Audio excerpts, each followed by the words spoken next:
नमस्कार। श्रीमद् भागवत गीता चतुर्थ अध्याय ज्ञान योग श्लोक 16।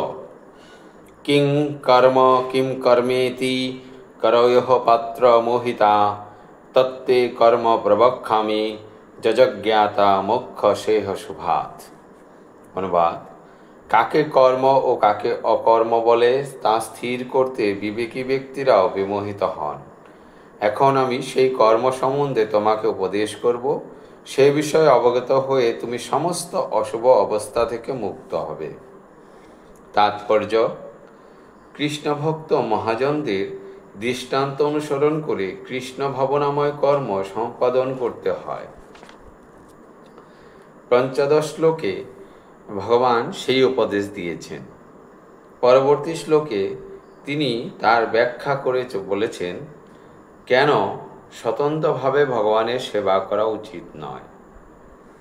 এই অধ্যায়ের প্রথমেই বর্ণনা করা হয়েছে যে পরম্পরার ধারায় ভগবতত্ত্ব জ্ঞানসম্পন্ন মহাজনদের অধীনে কৃষ্ণ ভাবনাময় কর্ম সম্পাদন করতে হয়। ভগবান কৃষ্ণ ভাবনামৃতের পন্থারূপ ভগবতত্ত্ব জ্ঞান সর্বপ্রথমে সূর্যদেব বিবস্বানকে দান করেন। সেই তত্ত্বজ্ঞান বিবস্বান তার পুত্র মনুকে দান করেন। মনু তা তার পুত্র ইক্ষ্বাকুকে দান করেন এবং এভাবেই সৃষ্টির আদি থেকে এই তত্ত্বজ্ঞান এই পৃথিবীতে প্রবাহিত হয়ে আসছে। তাই গুরু শিষ্য পরম্পরায় পূর্বতন আচার্যদের পদাঙ্ক অনুসরণ করতে হয়। তা না করলে এমনকি অত্যন্ত বুদ্ধিমান মানুষও কৃষ্ণ ভাবনাময় কর্মের যথার্থতা সম্বন্ধে বিভ্রান্ত হতে পারে। সেই জন্যই ভগবান নিজে অর্জুনকে এই তত্ত্বজ্ঞান সরাসরি দান করতে মনস্থ করলেন। অর্জুনের পদাঙ্ক অনুসরণ করে যদি কেউ সরাসরি ভগবানের দেওয়া এই তত্ত্বজ্ঞান আহরণ করেন তাহলে তিনি আর বিভ্রান্ত হবেন না। কেবলমাত্র ত্রুটিপূর্ণ পরীক্ষা নিরীক্ষার মাধ্যমে অভিজ্ঞতালব্ধ জ্ঞানের সাহায্যে ধর্মীয় পন্থাগুলি কখনোই নিরূপণ করা যায় না।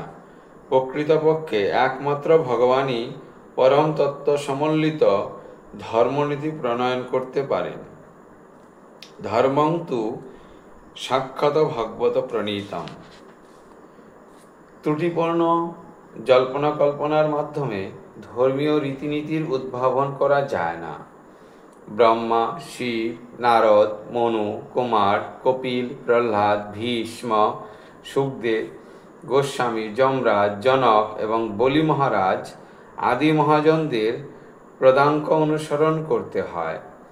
মনোধর্মপ্রসূত কল্পনার ভিত্তিতে আমরা ধর্ম বা আত্মোপলব্ধির পন্থা প্রতিপন্ন করতে পারি না।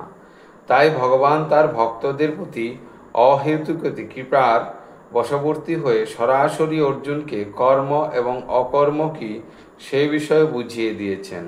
কেবলমাত্র কৃষ্ণ ভাবনাময় কর্ম সম্পাদন করার মাধ্যমেই জড়জগতের বন্ধন থেকে মুক্তি লাভ করা যায়। ধন্যবাদ।